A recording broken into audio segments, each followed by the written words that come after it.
Hello, আসসালামু আলাইকুম। মজার গল্পতে আপনাদের স্বাগতম।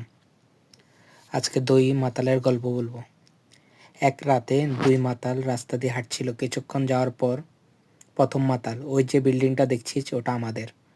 চল এক কাজ করি, ওটাকে দুজন ঠেলে আমাদের বাড়ির কাছে নিয়ে যাই। তারপর দুজন গায়ের শার্ট খুলে রেখে বিল্ডিংটি ঠেলতে লাগলো। তখন পিছন থেকে এক চোর তাদের শার্ট নিয়ে পালিয়ে গেল। কিছুক্ষণ পর দ্বিতীয় মাতাল, আমরা বিল্ডিংটাকে ঠেলে অনেক দূর নিয়ে এসেছি। এক মাতাল, কি করে বুঝলি? দ্বিতীয় মাতাল, দেখ না, আমাদের খুলে রাখা শার্টটি আর দেখা যাচ্ছে না। নিয়মিত মজার গল্প শুনতে আমার ইউটিউব চ্যানেলটি সাবস্ক্রাইব করে রাখবেন এবং ফলো দিয়ে আমার ভিডিওর সাথেই থাকবেন। ধন্যবাদ।